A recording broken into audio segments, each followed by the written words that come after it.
O serviço do domingo é o fechamento de todo um trabalho que, por vezes, é feito ao longo da semana, em aconselhamento, em atendimento pastoral, por vezes, socorro prestado em diferentes áreas, socorro na área de família, socorro, algumas vezes, na área material, algumas famílias tendo dificuldade para prover o próprio pão, por vezes ouvindo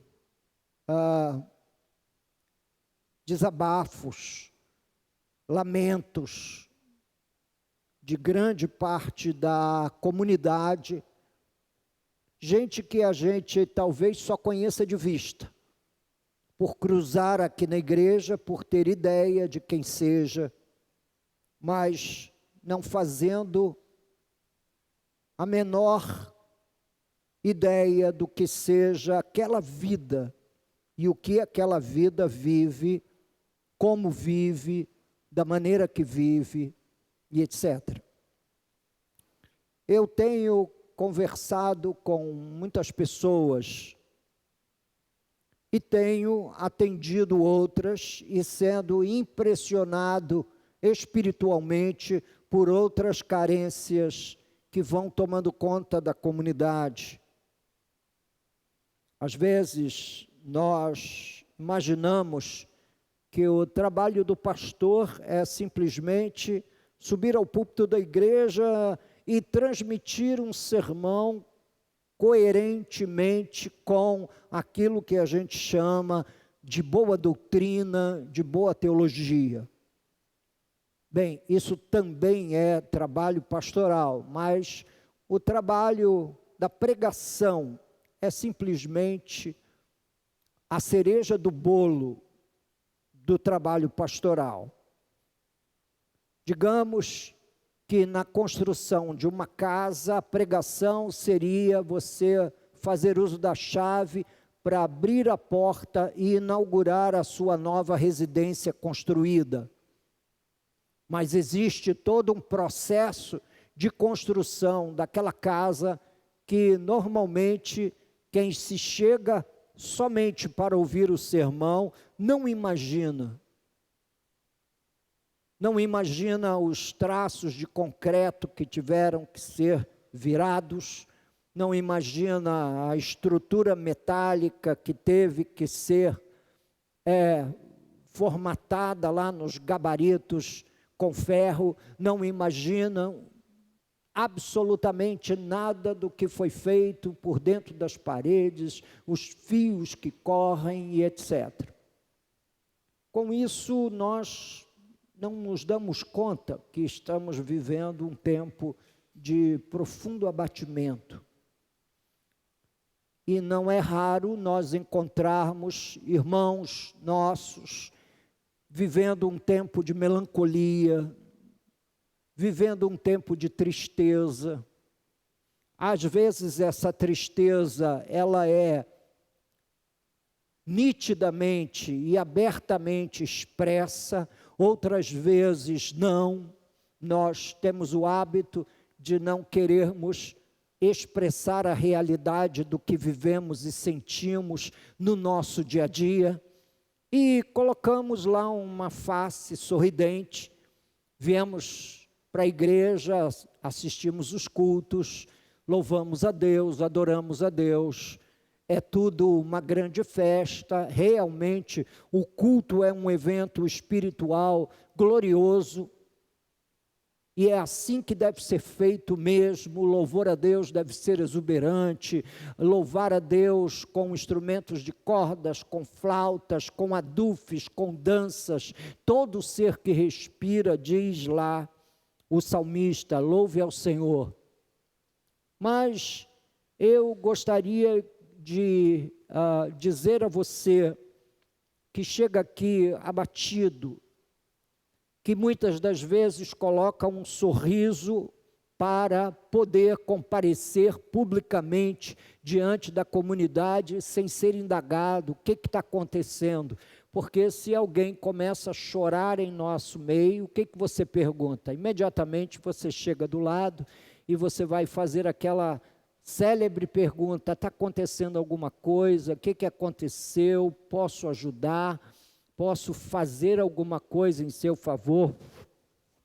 O fato é que tem muita gente abatida, vivendo esse drama do abatimento, que é o quê? É que na repetição da rotina da vida, todos os dias, eu muitas das vezes me coloco no lugar de quem tem filho pequeno, como meu filho e minha nora, que tem 3 crianças pequenas em casa. Quando eu estou orando por eles, eu peço apenas que Deus lhes dê força, coragem, entusiasmo, para de alguma forma não sucumbirem aos problemas da vida, aos desafios que a vida vai impondo, não é? Ora com um que pega uma virose, daqui a pouco a virose corre em toda a família, e as rotinas domésticas de quem tem filhos pequenos, eu já tive os meus, é cansativa. E por vezes abate, esperando um consolo do Espírito. Vem para a igreja esperando que Deus sopre sobre ele um ar realmente mais refrigerado do que esse ar desértico que a gente vai respirando no dia a dia da vida. Hoje eu cumprimentei uma querida irmã na portaria da igreja, lhe perguntei sobre sua saúde. Eu sei do estado de saúde dela, grave. O que a gente precisa fazer para vencer o abatimento? O que a gente precisa fazer para vencer esse peso das rotinas? Que não é fácil. Você não vai escapar das rotinas. A vida de todos, ela acontece dentro de um segmento de diversas rotinas repetitivas diariamente. Acorda, prepara o café, leva o filho para a escola, vai pegar o filho, traz. Tem hora que a gente está querendo respirar um ar mais fresco. Será que Deus, pastor, se importa comigo no meio das minhas rotinas cansativas? Será que Deus se importa comigo quando eu me sinto assim, um pouco mais abatido, sem grande energia, até mesmo para cumprir as minhas tarefas mais simples do dia a dia? Nós não deveríamos ficar de mal com o abatimento, e nem deveríamos demonizá-lo, porque, meus irmãos, nós cometemos um gravíssimo erro. Ninguém está feliz todo o tempo. Ninguém. Querer implantar ou vender felicidade todo o tempo é a grande mercadoria dos gurus do coaching nos dias de hoje, para que a pessoa esteja todo o tempo animada, encorajada, olhando a vida para frente. Você vai conseguir, olhe no espelho, diga que você é importante, você vai conseguir. E todas essas frases clichês que nós já estamos cansados de ouvir. O fato é que não é raro, nem é incomum nós passarmos por períodos de abatimento. São os tais vales de sombras que nós atravessamos em algum momento da vida, em algum instante, por força de alguma coisa que de repente roubou de nós aquele brilho e ao invés daquele brilho no olhar, os olhos parecem embaçados, a aparência parece caída, o coração parece ter muito mais apelo às lágrimas do que aos risos. Isso é a vida, como um filho de Adão vivendo nesse mundo caído, essa é a vida, não dá para mudar. Agora, se você achar que isso é incomum, isso demonstrará uma grande ignorância bíblica. A Bíblia é um livro que conta histórias em muitos momentos de abatimento. Abatimento de uma nação inteira, abatimento de um corpo de cristãos inteiros, como foi o caso quando Pedro escreve a sua carta para os atribulados cristãos que estavam sendo perseguidos. E, portanto, ninguém que está vivendo um período de perseguição está sorrindo todo dia. E ele disse: não estranheis o fogo intenso que arde no meio de vós, falando do sofrimento. Sofrimento é algo que nós não entendemos bem e inventamos uma série de caricaturas no entorno do sofrimento para tentarmos entendê-lo ou tentarmos contextualizá-lo biblicamente. Os mais apressados dizem que se você está sofrendo é porque você cometeu algum pecado. Bem, a Bíblia cita o pecado como uma causa de dor, de sofrimento, mas ela não emoldura o sofrimento simplesmente ou somente nesse sentido. A Bíblia vai falar de sofrimento para que você não se exalte por causa das revelações divinas. Olha, que doce sofrimento esse que Paulo teve, e ele reclamou de um espinho na carne que lhe fora dado para que ele não se exaltasse, não se sentisse altivo, soberbo por conta das revelações divinas. Às vezes o sofrimento é como Jó, que pergunta para Deus 14 vezes por quê, por quê, por quê, por quê, por quê, e você chega ao fim do livro de Jó e não tem uma única resposta ao sofrimento.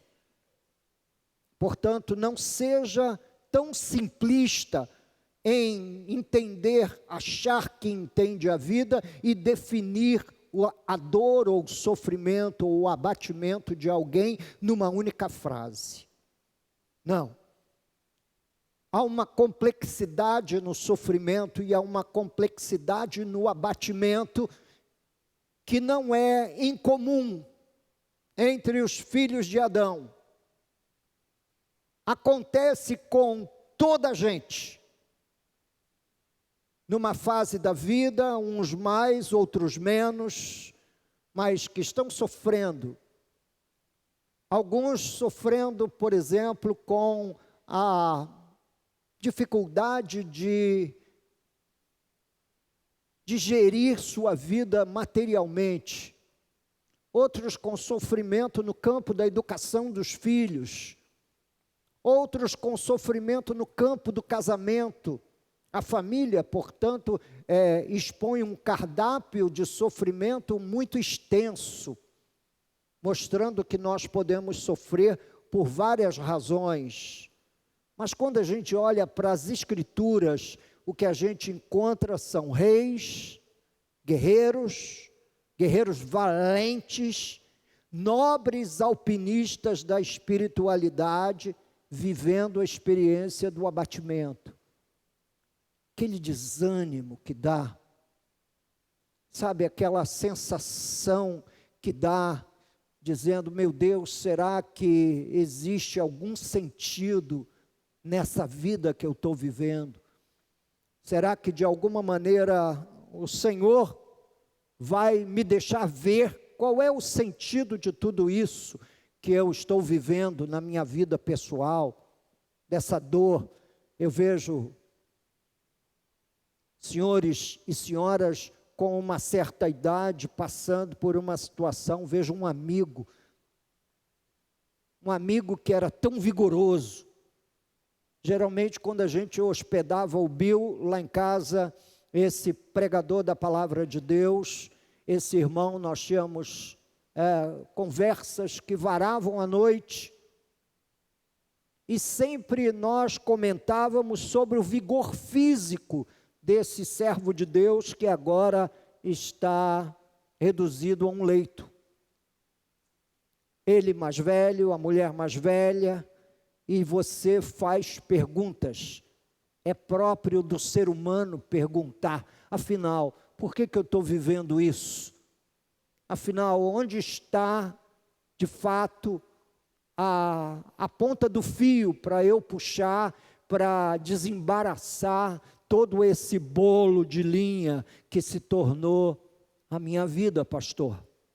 E essa é a função pastoral, de tentar dar resposta calma, mansa e humildemente a estas questões, muito mais apoiando do que trazendo grandes revelações para dentro das vidas humanas. O fato é que quando você vai para a Bíblia e quando você vai para os antecedentes da fé cristã, você encontra dor em todo canto. Em cada período da história da igreja, você encontra dor. Você encontra dor e agonia no período dos apóstolos. Você encontra dor e agonia no período dos chamados pais da igreja. Você encontra dor e agonia em diferentes períodos da história da igreja. Em todo canto você vai encontrar um texto aqui ou ali falando sobre as lutas que as pessoas têm. E eu acredito que estou diante de uma audiência de lutadores. Eu vejo vocês como verdadeiros lutadores. Estão lutando para ser fiéis a Deus. Estão fazendo talvez um esforço maior do que eu possa imaginar na minha mente, para se manter de pé, servindo ao Senhor, educando os filhos, formando-os, gastando dinheiro, um dinheiro alto para dar uma formação que lhes seja mínima para acessar mais tarde a vida profissional. Queridos, nem sempre essas experiências que as pessoas vivem de abatimento, de profunda tristeza, quando você vai ler o apóstolo Paulo falando sobre os desafios do apostolado dele, ele diz: pobres, mas enriquecendo a muitos, entristecidos, mas não vencidos. Há muita tristeza dentro do ambiente da fé. Não é só um ambiente sorridente. Há muitas experiências difíceis. E elas não são por falta de fé. Na verdade, nem mesmo uma grande fé pode evitar este terrível incômodo. Nem uma grande fé pode evitar esses dias difíceis, esses dias transtornantes que a gente vive de abatimento. A lista bíblica dos homens de fé que tiveram que atravessar situações de abatimento nas Escrituras é grande. Josué, que teve que receber quase que um puxão de orelha de Deus por conta do abatimento dele diante da derrota sofrida, a cachapante derrota diante dos moradores de uma cidade chamada Ai, que impôs sobre os israelitas uma grande derrota, logo a seguir a grande vitória de Jericó na campanha de conquista da terra de Canaã. Então, Josué enfrentou um momento de abatimento. Elias pediu a morte. O grande profeta Elias, que quando a Bíblia faz uma relação de representante desse quadro de grandes profetas que teve Israel, Elias é o nome que toma o primeiro lugar nessa lista. Davi, quantos salmos nós temos de Davi, onde ele lamenta, onde ele fala das suas lutas e dos seus sofrimentos e das suas dificuldades. Paulo e uma geração inteira de cristãos fiéis que durante longos períodos de perseguição sofreu debaixo da chibata de algum imperador romano. Gente, a vida nunca foi fácil. Os dias de hoje impõem dificuldades no plano da alma terríveis. E nós precisamos nos encontrar aqui para que Deus fale com a gente, console o nosso coração, diga para nós que Ele está conosco no meio do vale, que Ele está conosco quando nós atravessarmos os mais inóspitos cenários da vida.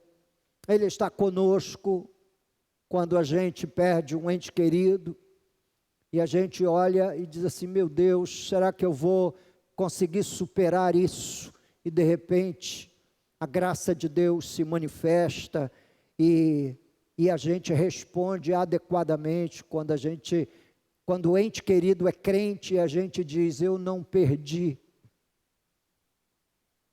nem meu marido, nem minha mãe, nem meu pai, nem meu irmão, que ele está em Cristo Jesus. Ele foi encontrado, ele não foi perdido, foi achado.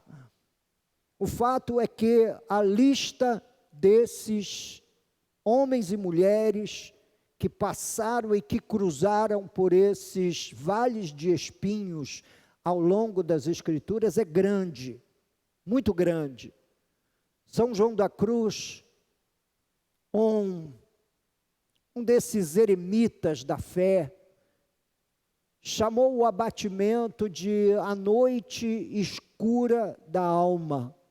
Foi assim que ele rotulou o abatimento: noite escura da alma.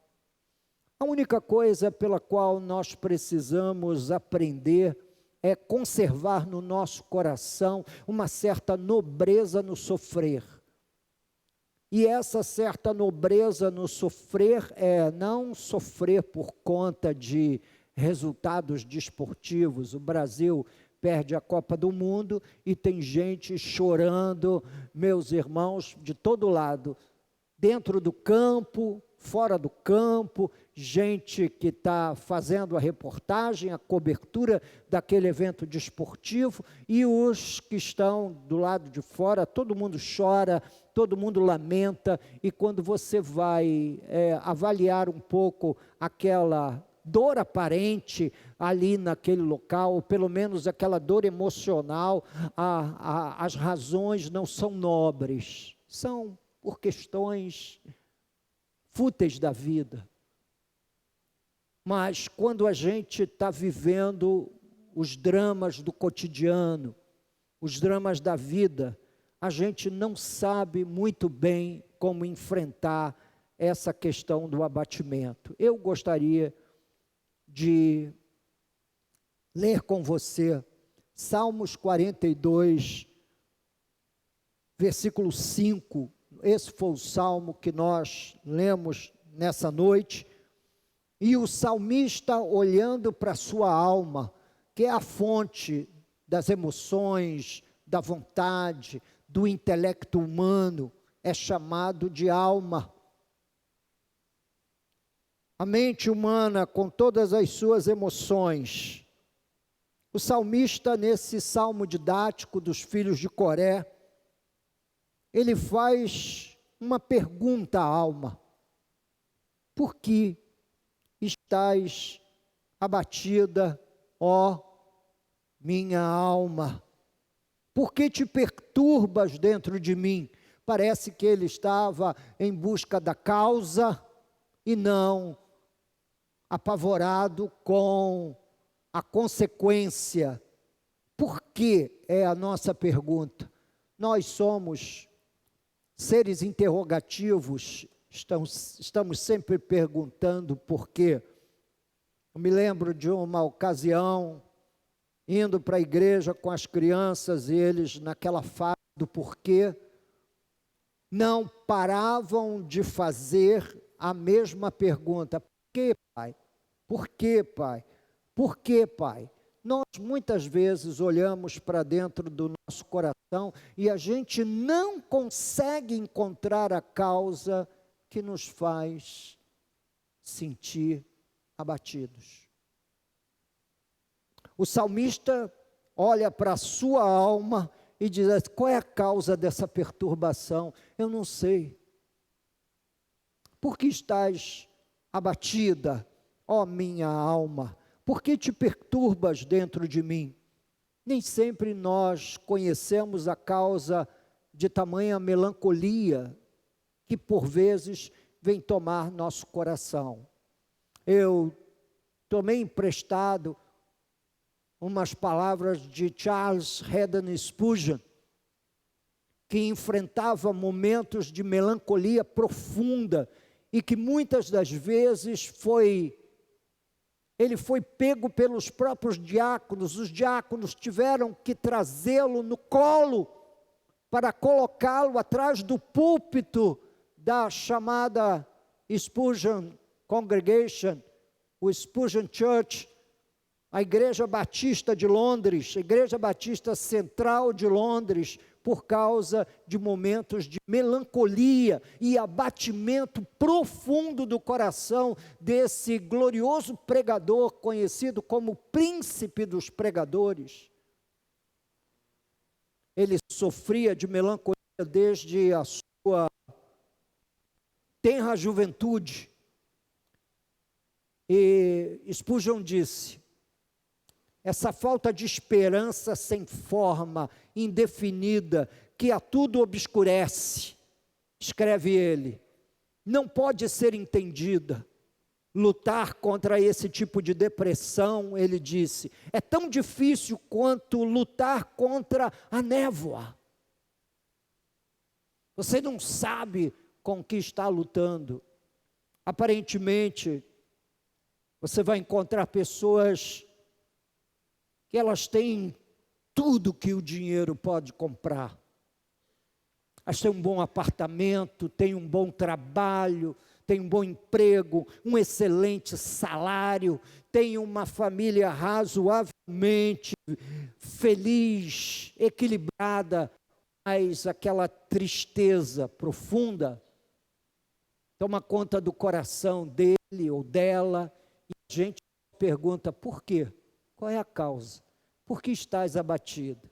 Bem, eu não pretendo, nessa noite, meus irmãos, lhes dar um curso breve de psicanálise. Não, eu só quero ser pregador das Escrituras e demonstrar biblicamente onde é que esses homens do passado encontraram consolo. Onde é que esses santos de Deus encontraram consolo para as suas próprias melancolias pessoais, para os momentos difíceis que enfrentavam. A depressão, nesse contexto, é o estado mais crônico do abatimento.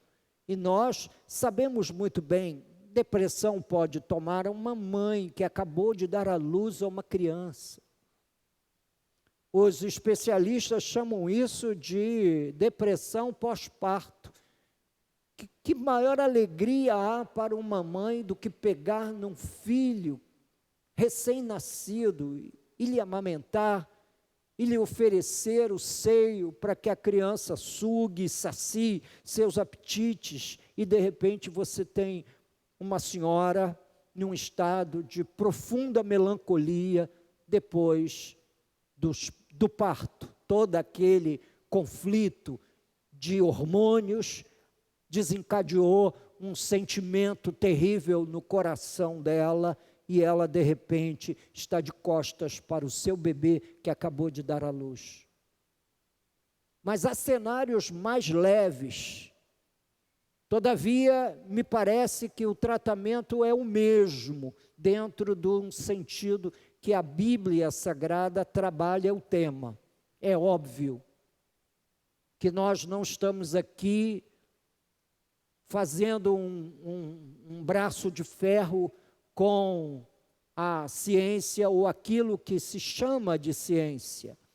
A verdade é que, entre as muitas tristezas, nem todas podem ser definidas como uma depressão, que caiba terapia, medicação, colocar tudo no lugar. Às vezes, é preciso apenas uma correção na maneira de se ver e de se enxergar as coisas. Eu vou chegar lá, se você tiver paciência de me ouvir. Mais uma citação de Charles Spurgeon: o ferrolho que tão misteriosamente tranca a porta da esperança e mantém o nosso espírito em melancólica prisão, precisa de uma mão celestial para abri-lo. Realmente, é preciso, nesse momento, que a gente exerça a fé e seja o mais honesto possível com Deus, abrindo o coração e dizendo: Senhor, me tira desse quarto escuro em que eu de repente me meti. E aí Deus, na sua infinita misericórdia e graça, vai demonstrando para nós o seu cuidado e vai mostrando para nós de uma forma tão viva, ou através de uma experiência, outra experiência, através de uma circunstância e outra, mostrando para nós o seu cuidado e o seu afeto paterno, para nos abraçar e nos trazer para junto de si. O Salmo 42, versículo 5, como nós acabamos de ler, começa com duas perguntas: por que estás abatida, ó minha alma? Por que te perturbas dentro em mim? E responde no mesmo versículo. E a resposta é: espera em Deus, pois ainda o louvarei. Espera em Deus, pois ainda o louvarei. Parece que quando você pergunta a si mesmo, à própria alma, porque ela se sente abatida, transtornada, porque ela se sente entristecida, a palavra que a Bíblia Sagrada nos dá é que nós devemos aguardar em Deus, pois ainda o louvarei. Nós desconhecemos o poder de algumas ferramentas espirituais que a igreja faz uso, às vezes de forma completamente desatenta e displicente. Nós, por vezes, chegamos na igreja até no meio do louvor, como se a gente não tivesse perdido nada. Outras vezes, nós nos desconectamos durante o louvor, aí às vezes a gente vai dar uma saidinha, uma passeadinha lá fora, volta, dá uma corridinha, bebe um copo d'água, volta, no meio de um cântico, como se nós estivéssemos apenas aqui, meus irmãos, no exercício de desempenho diante de Deus, de uma certa performance espiritual. Não! O louvor, segundo a resposta encontrada pelos filhos de Coré, é um caminho para você lidar com a melancolia. Eu sempre ouço a minha esposa ouvindo um louvor durante o dia e é o mesmo hino. E hoje eu, no café da manhã, antes de vir para a igreja, eu estava lá no meu lauto café da manhã, 2 ovos cozidos, meia caneca de café preto, tomando o meu café da manhã com a irmã Lourdes, e ela estava ouvindo aquele hino sobre a bondade de Deus. Sua bondade me seguirá, Senhor. Mas mais do que ouvir, eu encorajo os irmãos a cantar. Eu encorajo os irmãos a realmente entrar no banheiro e soltar a voz. Eu encorajo os irmãos a, de manhã cedo, pegar 2 ou 3 letras de hinos conhecidos que você mais goste, ou hinos antigos, como é a minha predileção, hinos do cantor cristão, da harpa cristã, dos salmos e hinos, e abrir o inário e cantar. Era assim que a gente fazia os nossos cultos domésticos, a gente cantava os hinos do inário.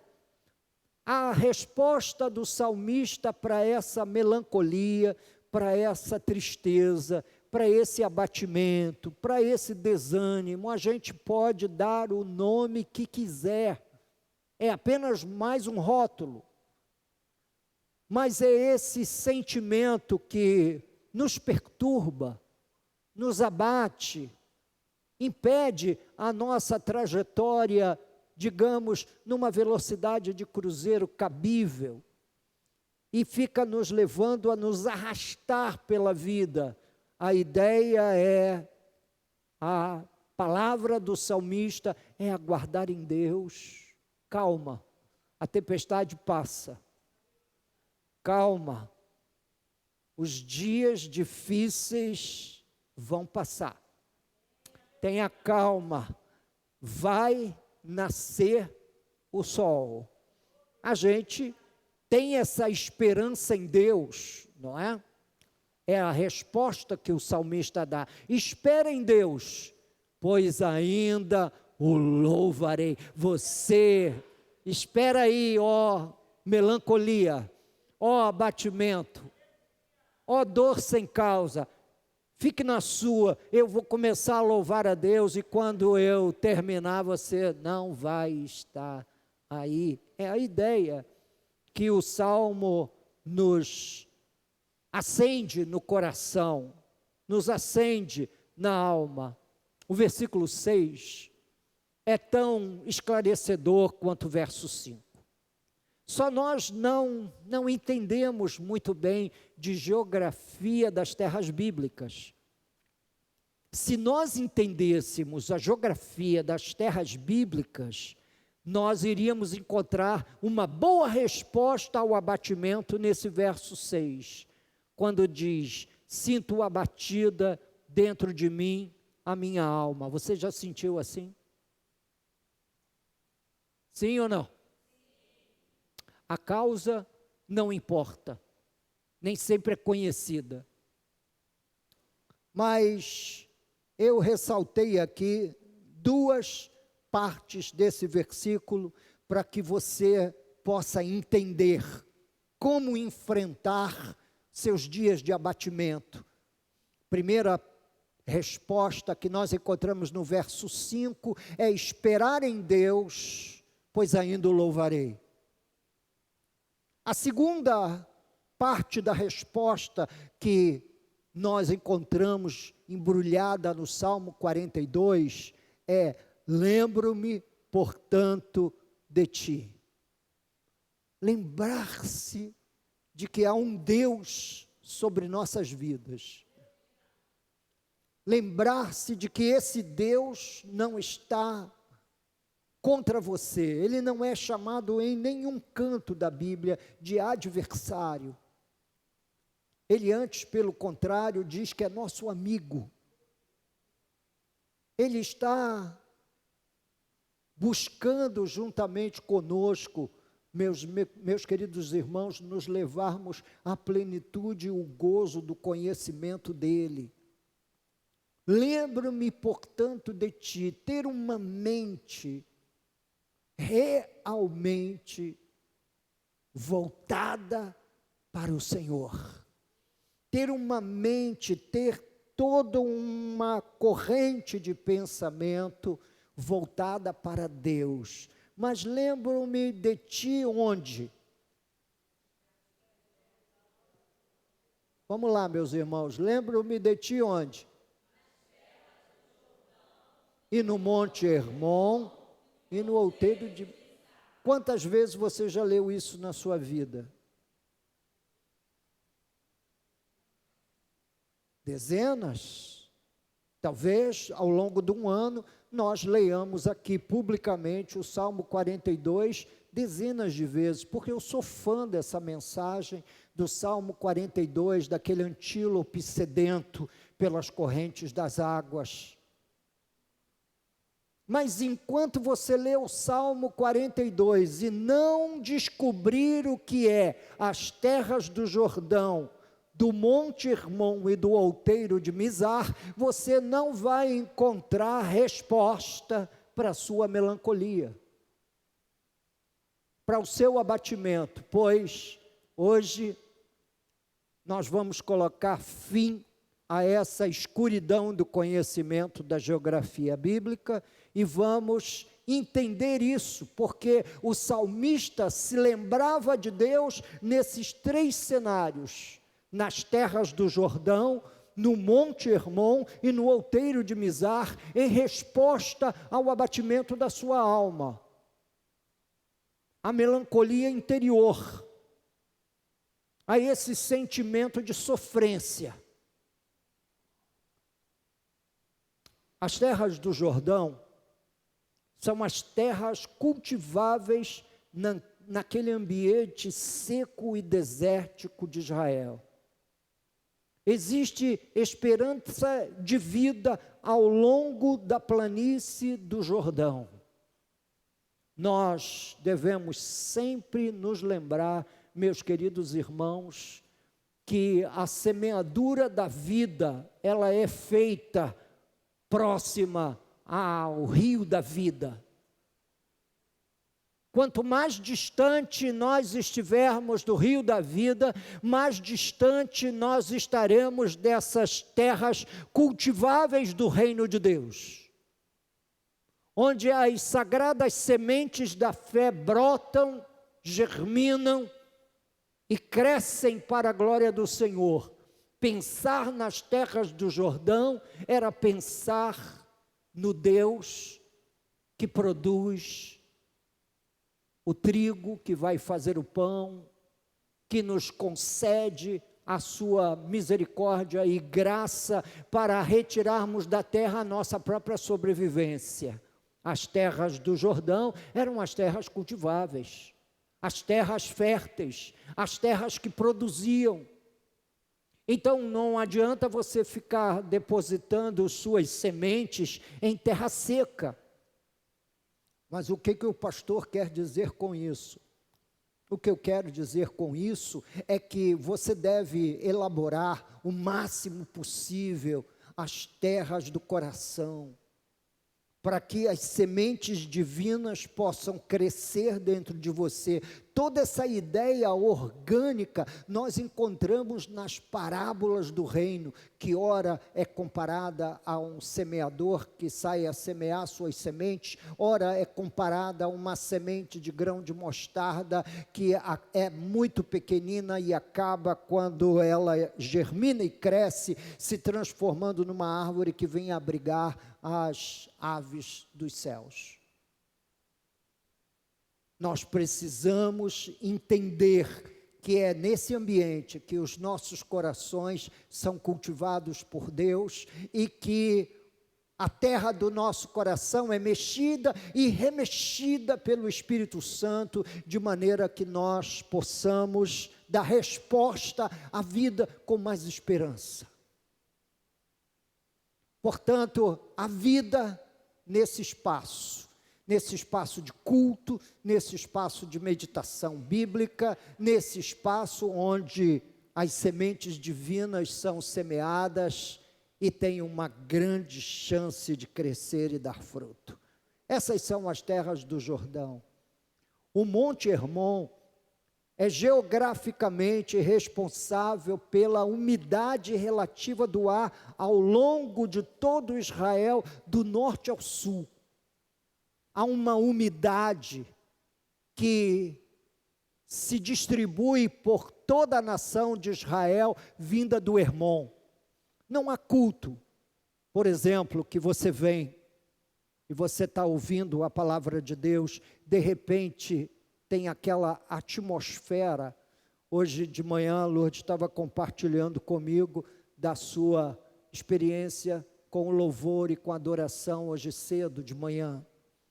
E ela estava dizendo, puxa, para mim foi maravilhoso aquele tempo de comunhão, de louvor a Deus, foi glorioso. Pois é, essa umidade que vai se espalhando por todo o país, de norte a sul, essa umidade que mantém viva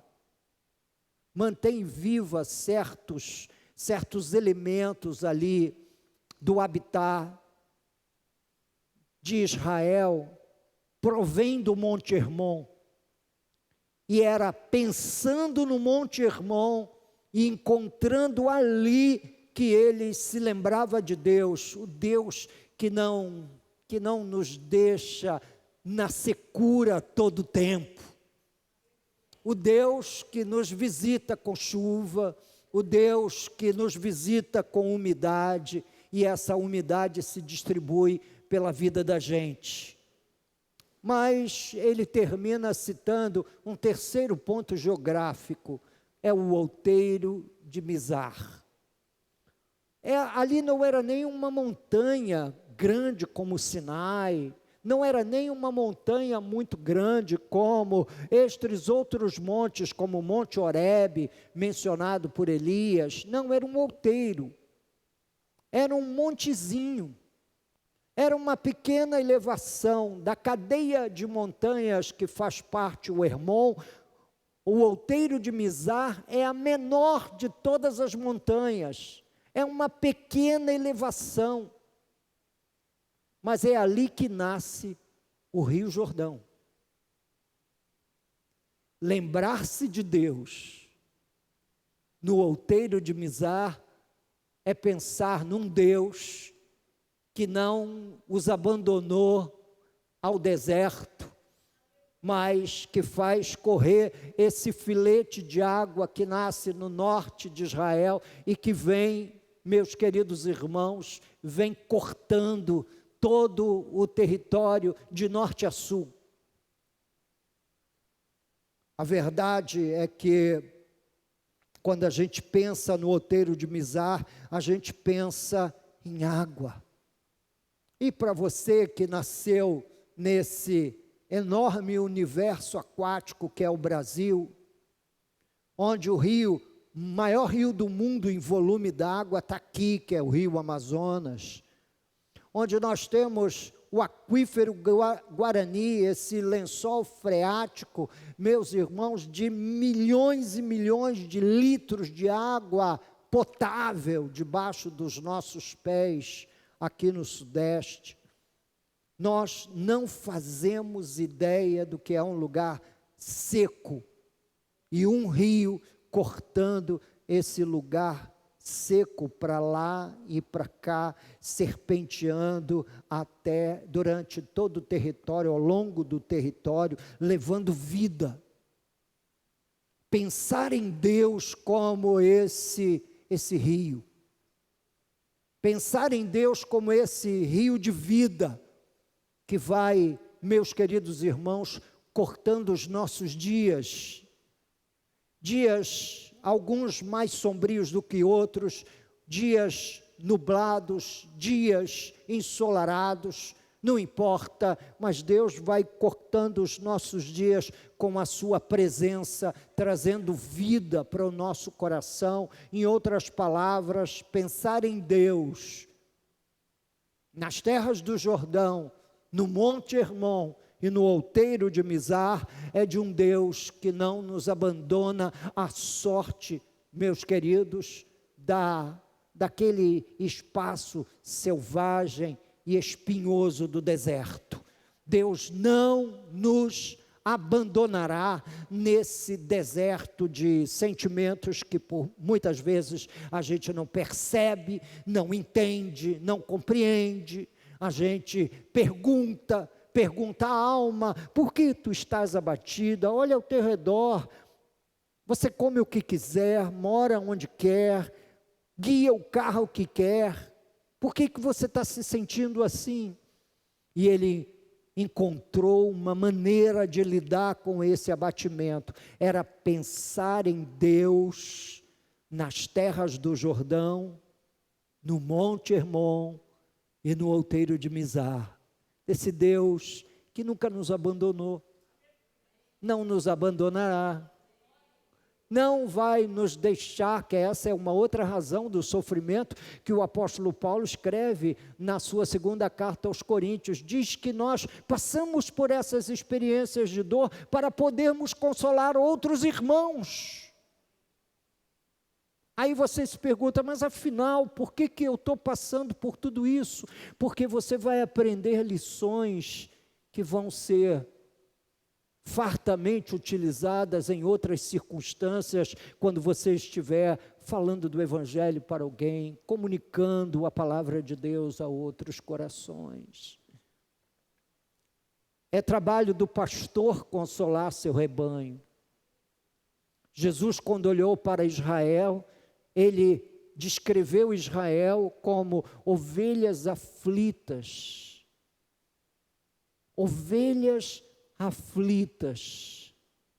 na expectativa de um pastor, ovelhas aflitas, vivendo a exaustão daquele instante, aflitas por conta dos dramas e das circunstâncias que a gente passa, que a gente vive.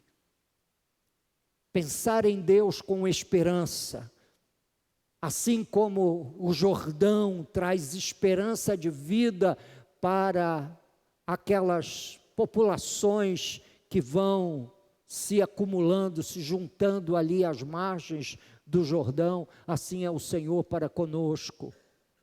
Assim como no outeiro de Mizar nasce um rio, o único rio de água doce. Israel só tem 2 reservatórios de água doce. O primeiro é o Mar da Galileia, que é um grande lago, conhecido como o Mar de Tiberíades, o Lago de Genezaré. O Mar da Galileia é um grande lago de água doce. Grande lago de água doce. E depois o Jordão, que vai cair dentro, vai desaguar no Mar Morto. E a gente pensa, meu Deus, como é que esse Deus todo-poderoso, num espaçozinho de terra, numa nesguinha de terra, meus queridos irmãos, que cabe dentro do estado do Rio de Janeiro, e nós ainda temos mais espaço para abrigar outros territórios como o de Israel. Mas pensar em Deus nessas circunstâncias traz esperança, e essa é a palavra para a gente enfrentar os abatimentos da vida. Esperança. São as chamadas virtudes teologais: fé, amor e esperança. Mais importante, disse o apóstolo Paulo, é o amor. Mas quem pode desprezar um coração cheio de fé? Quem pode desprezar um coração tomado de esperança? E essa noite eu quero, antes de vocês saírem daqui, avivar a mais gloriosa de todas as esperanças que o cristão tem, que é a esperança na glória eterna. A esperança da glória. E o texto bíblico é claro: Cristo Jesus, a esperança da glória. Essa é a maior esperança que temos, é a esperança de vivermos eternamente com o Senhor, em gozo permanente ao seu lado, por toda a eternidade. Logo, se você está vivendo um dia de abatimento, desânimo, alguma melancolia que lhe consome a alma, o coração, que lhe rouba energia, vontade, e alguns até vontade de viver, eu quero parar com você nesse momento e dizer: o remédio prescrito pelo salmista é louvar a Deus e esperar em Deus nas terras do Jordão, no Monte Hermon e no outeiro de Mizar. É ver esses passos geográficos que falam conosco da geografia bíblica e falam conosco na linguagem da esperança. Nós devemos ter esperança. A esperança máxima é a esperança da glória. Mas há outros cenários onde as nossas expectativas precisam ser ajustadas segundo Deus. Você está vivo, graças a Deus. Você está de pé. Quando as pessoas me perguntam, como é que o bispo está? Eu digo, eu estou vivo e de pé. Pela graça de Deus, eu estou vivo e de pé, ainda respirando, apesar dos pesares, para a glória e honra do Senhor. Eu trago, portanto, para a congregação essa noite, essa reflexão consoladora. Não entregue os pontos, não imagine que a sua vida terminou, que tudo chegou ao fim, que não há mais esperança de um dia de sol brilhante no céu. Eu quero lhe dizer que a Bíblia Sagrada, o livro de Deus, essa narrativa celestial, que é esse santo e glorioso conjunto de livros. A Bíblia Sagrada nos ajuda a passar por essas experiências, mirando em Deus, o Deus que é a esperança para o seu povo, para o povo da aliança. Vamos orar. Quero convidá-lo a pôr-se de pé comigo. E se você estiver vivendo um desses períodos dramáticos de melancolia, abatimento, tristeza, você simplesmente recline a sua cabeça, coloque a mão sobre o seu coração e vamos orar.